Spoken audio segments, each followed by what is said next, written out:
Сайн байцгаана уу алмас шанхроожда энэ өдрийн мэндийг хүргэе. Amis Time podcast-ийн зэрэгэлдээ ертөнцийн шинэ дугаар хүрэхэд бэлэн болоод байна. Одоогоос яг 10 жилийн өмнө намрын энэ л уйтай өдрүүдэд Хөвсгөл аймагт хийсэн сурвалжлагаа та бүхэндээ хүргэж байна.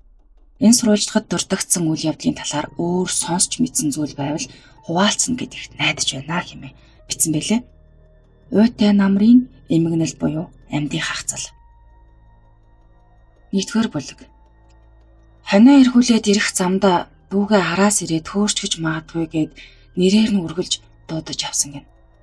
Тэр хооронд өртөө 20 минут л басааж ирээд хартал дүүн байсангүй. Намрын сар гарсаар сэтгэл тэнцэлсэн уйтгарт мэдээ тасарсангүй. Элдв янзын өвчин гарлаа гэд дээр доргоо бужигнаж байхад Хөвсгөл нууранд усын хөрлийн гишүүн Гундалаа сураггүй алга боллоо гэд ирэл хайгуул болцгоосон. Хэд хоногийн дараа эрхэм гишүүнийг 9 долоод амьсгаа дарж амжаагүй байтал бас л Хөвсгөл аймгийн Ринчин Лүмб сумын төв рүү явж байсан 11-ээс 19 насны 3 хүүхэд алга болсон тухай мэдээ цэцэгдсэн. Сум орноороо ирж хайгаад олоогүй тул улсын онцгой байдлын газраас нисдэгт хэрэгтэй аврах баг ирж ирэл хайгуул хийсэн боловч харамсалтай тэднийг 9 олж чадаагүй. Монгол улсын төр засаг иргэдийнхээ амнаас эрүүл мэндийн төлөө ингэж л алагчлалгүй хандах ёстой гэж улсын хурлын гишүүн Гундалаа дараа нь хэлж байсан. Гэтэл өмнө л удалгүй Хөвсгөл аймгийн Бүрэн Тогтох сумын Бүрэн хаан багт 1 7 сартай хүүхэд алга боллоо гэж сонсогдлоо. Тэр хүүхдийг 10 настай охин харж байжээ гэж дуулцсан. Яасаа хайхрамжгүй эцэг ихвэ тийм нялх хамтанд хүүхдээ орхичгаад явдаг хэмээн халгасан хүмүүс захаас аваад олон байсан. Араараасаа цуурсан энэ олон тохиолдлыг эцэг эхтийн холбонд тайлбарлаж тэдэнд л хариуцлага хүлээх тухай хүртэл яриад авсан. Хүмүүс хэрхэн үзэж яаж тайлбарлах нь гол биш, үйл явдал яаж өрнөсөн, учир шалтгаан нь юунаас болсон нь хамгийн чухал учраас албан томилолд өөрчлөн Хөвсгөл аймгийн Бүрэн Тогтох сумыг зорлоо. Замд гарлаа. Улаанбаатар хотоос 2005 оны 9-р сарын 15-ны орой Air Mongolia компани онгоцоор Мөрөн хотын зүг хөөрөв. Тэнгэрт бүртэйгч үүлгүй, доогуур, уул, ус, айлын гэрүүд үргэлжлэн өнгөрнө. Төдийл удалгүй Булган аймгийн нутгийн дээгүүр өнгөрөхөд бөөн үйлс үзэгдэж цаашлах тусам өтгөн цагаан үйлс зулсан хүн шиг завсаргыг үргэлжлэлээ. Онгоцны бүхээгдэх чанга аргачаар Улаанбаатар мөрөнгийн чиглэлийн манай онгоц 30 минутын дараа Мөрөн хотод газардна. Мөрөн хотод бороотой агаарын температур 3 градусын дулаан байна хэмээн зарлалаа. Онгоц залгуур доошилж байгаа бололтой битүү үүлэн дундуур ороод л явчихлаа.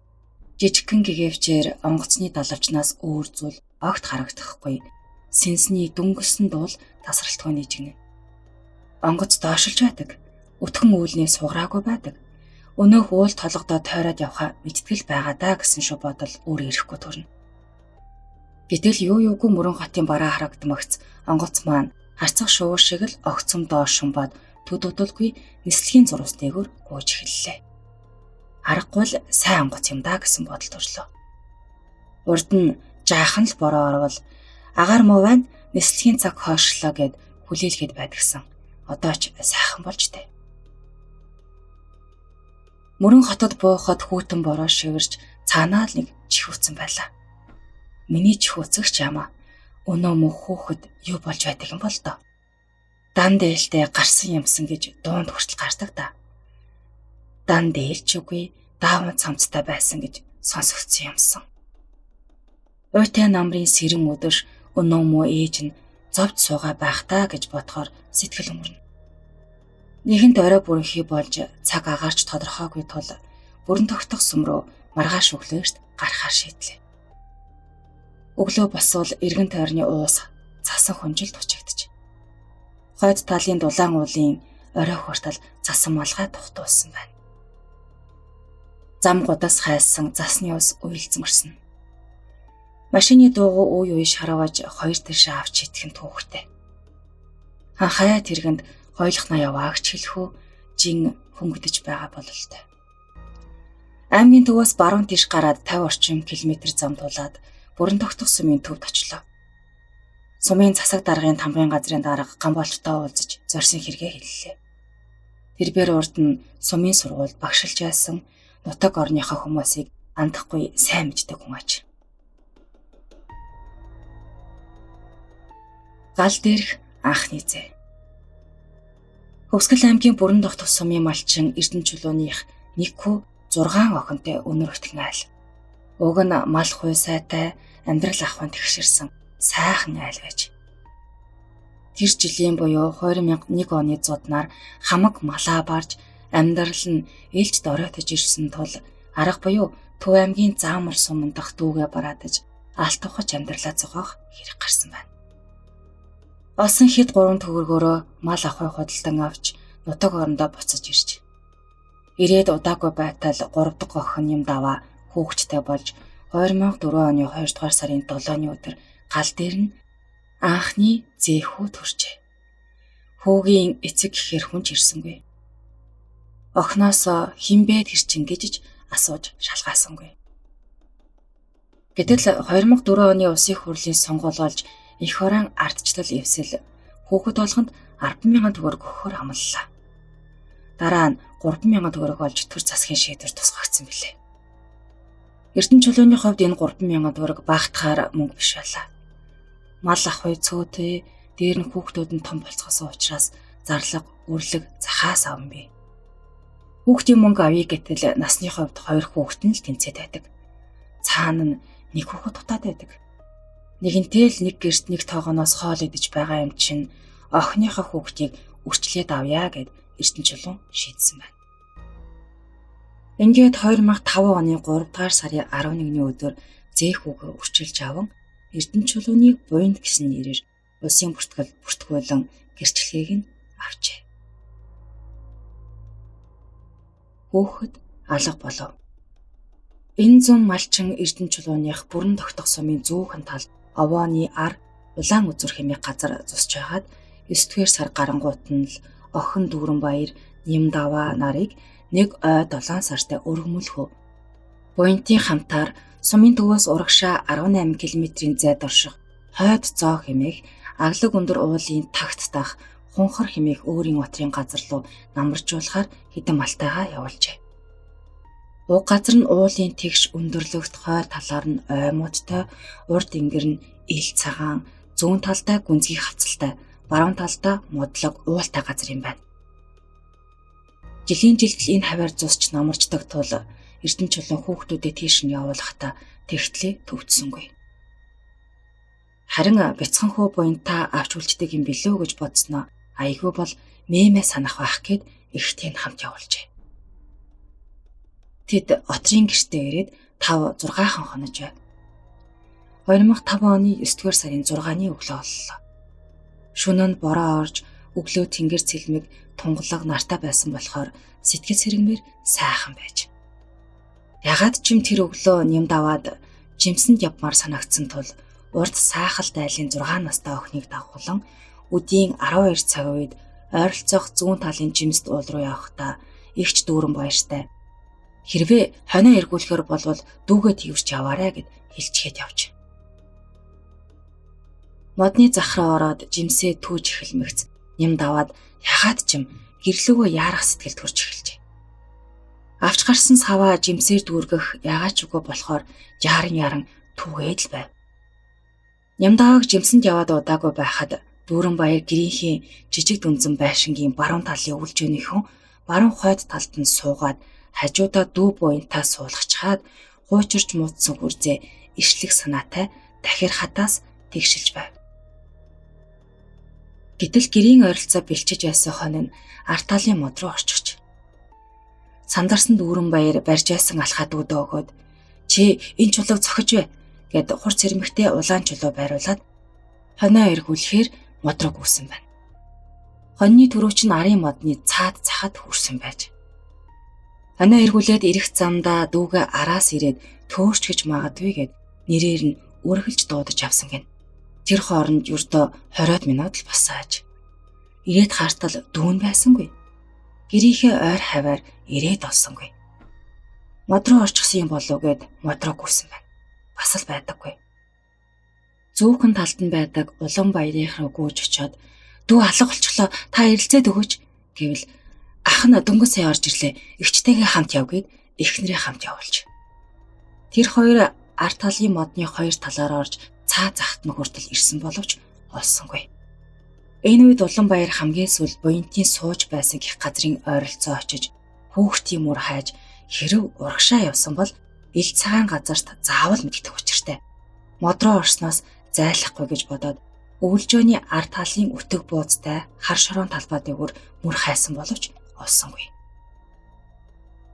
Тэгтэлгүүдийн 16 цагийн үед Уланбаярын гадаа хявтаж байсан жижигхэн цагаан халтар нохоо баруун хойд мод руу учиргүй хуцаад хүүхэд явчихжээ. Дөнгөж орж ирээ сууж байсан Уланбаярын эхнэр Дүүрэн Баяр хоёр хойноос нь гүгөөд очвол өнөөх нохоо эргэн хуцаар буцаад хүрээд ирсэн байна. Цагаан алаг нохоо юунаас болж хуцав? Чон нохоо байв уу? Эсвэл морь малтай хүн байв уу? Ингээд тэд аргаа бараад хоньны хүүхдийн морь аваад ойр хавийн айлуудад хил хүргэжээ. Урд сайхалтын насан тогтоох энэ мэдээг сонсмогц мотоциклоо хүлэглэн овооны ар улаан үзүүрт намарчиж байгаа Эрдэнэ чулуунид хил хүргэсэн байна. Тэндээс Эрдэнэ чулууны ах トゥ хамаатан цадны хүмүүс ваз бурган машинаар дүүрэн ирж ойр хавийн уул хатаар хайж эхэлсэн байна. Ингэж тэгсээр байтал харанхуй шунж боллоо. Жимсэнд явсан юм даваа буцаад ирвэл гэрт нь хинч байсангүй. Ойр хавьд чимээ амьдарч гарсангүй. Урд сайхалтын дотсын болов гэд ортол олон хүн сууж байж. "За хүүгээ аваад явъя" гэж хэлтэл "Хүү чинь алга болоод олдохгүй байна" гэсэн байна. "Хизээ тэрвэ" гэж асуувал айж мэгцэн нэг нь "Саяхан" гэж дуусуултай хэлсэн байна. Тэгэнгүүт гүйж гараад хүүгийнхээ нэрээр хашгиран дуудвал ямар ч чимээ анир гарсангүй. Лаа бараад ойр тойронд хайсан боловч олдсонгүй. Нялх хүүхэд юмчин энд тэнд унтчихсан байж мэднэ. Харанхууд сэрээд айсан хүүхэд заавал уйлах ёстой гэд ирлийнхэн модон дотор өөр цайтал чимээ чигнэн суужээ. Гэвч ямар ч чимээ анир гарсангүй. Харин энэ шөнө маш дулаахан байсан гин. Ингээд үүр хаяар могц дахин үргэлжлүүлж өглөө болтол хайж. Сүүлдээ аргаа бараад 2005 оны 9-р сарын 7-нд үд дунд Бүрэнхаан багийн холбооны салбарт мэдээ хүргүүлж. Мэдээ хүлээж авсан багийн засаг дарга Ганбаатар даруй хүнд ажиллах шийдвэр гаргаж, унаад хэрэг дайжлан, бензин шатхуун гаргаж, хүнс тэжээл базаагаад 20 гаруй хүнтэй эрлийн хэсгийг нэмж авсан байна. Газар дээр очисон эрлийнхэн тэнд байсан бусад хүмүүстэй нийлэн орчны бүхий л уул хатаар нэгт нэгэнгүй ирж хайж. Дараа нь 9-р сарын 9-ний өдөр Хөвсгөл аймгаас онцгой байдлын 2 аврагч, бүрэн тогтоох сумын хэсгийн төлөөлөгч болон нэмэгдэл 20 гаруй хүний хамт эрлийн газарт очиж. Ийхүү төв орон нутгийн 60 гаруй хүнтэй эрлийн баг аврагчдын өгсөн зааварчилгааны дагуу ойролцоох уулхаад, агуй, хавцал, чонын үр, гууж алга гэд бүх газрыг самнасан байна. Улмөр олдов. Хүүхэд алга болсны маргааш өдөр нь Эрдэнэ чулууны эхнэр инх тайван эрэлд явж агаад отрын гэрээсээ зүүн дэш 4-5 км зайд орших Ямахад уулын сууг, хойд болон урд дөхөө уулын завсгартах хавцалт уулын хуурай голын иргэн сайртай хэлсэн дэр хүүхдийн мөр байхыг харжээ. Гайхалтай тэр мөр нь юрдүүл зэрэгцэн хоёр гутлынх бөгөөд наасааш холгсон ямар ч өөр мөр байгаагүй байна. Гэтэл зүүн хажуу талын урд дөх хэмээх хатан хавцлаас хүүхэд дуугарах шиг чимээ сонсогджээ. Энэ чимээг тэр хавьд хадлан авч байсан хүмүүс сонссон байдаг. Тэгээд Ямахад бол лус савдагтай аймгийн лээ, өдрөөр бас дуурдаг юм байх та хэмээн тоглоом болгоод л өнгөрсөн гэдэг. Хүүхдийн мөр харж чимээ сонссон инх тайван харгүйхээр ирлийнхэнд ирж хэлэхэд хажуу айлын Уланбаяр 2-3 хүний хамт очиж үзэхээр явсан байна. Гэтэл очих газар төхөж байхад 15-аас 20 метрийн наахан талд нь бас сайрын элсэн дээр хөлөө солбиж гიშгсэн хүүхдийн мөртэй таарлаж. Мөн солбиж гიშгсэн 2 гутлын мөр байхаас өөр ийш тийш гიშгсэн мөр огт байсангүй. Тэд энэ мөрийг баллахгүй тулд өмхөрч модсон модны гатар тал хөмрүүлж орхиод цааш явж. Дараа нь ирсэн ирлийн бусад хүмүүс дээрх мөрүүдийг хараад ихэд гайхацгааж хэмжээ дамжааг нь авах гэж байгаа нь ийгээд боллоод өргөж. Уг нь ирлийнхэн гэрэл зургийн аппараттай явсан бол тэр уул мөрийг баримтжуулаад авах боломжтой байсан. Харамсалтай нь хөдөөнийхэн маань тэр бүр аппарат хэрэгсэл байдаггүй шүү дээ. Алга болсон хүүхдийн талаар гарсан сураг ажиг гэвэл ердөөл юм. Хичнээн ирж хайгаад ч нэмэргүй босон тул 9-р сарын 10-ны өдрөөс эхлэн ирлийн хүмүүсийг буулгаж 20 хүн л үлдээсэн байна. Ер нь ирлийн ажил давхарцсан тоогоор 140-оос 170 хүн ажиллаж нийт самнсан талбайг давхардуулан хэмжвэл хаашаашаага 50 км-ийн тойргийн хэмжээтэй байж. Энэ хавийн хүрээгүй газар үзээгүй агуу гэж байхгүй хэмээн бүрэн тогтох сумын засаг даргын хамгийн газрын дарга Гамбол хэлж байж. Ингээд аргагүй ирэхэнд ирлийн ажлыг зогсоосон байна. За энд хүргээд өнөөдрийнхөө дугаарыг өндөрлөе. Хамт байсан сонсогчдоо баярлалаа. Түр баяртай.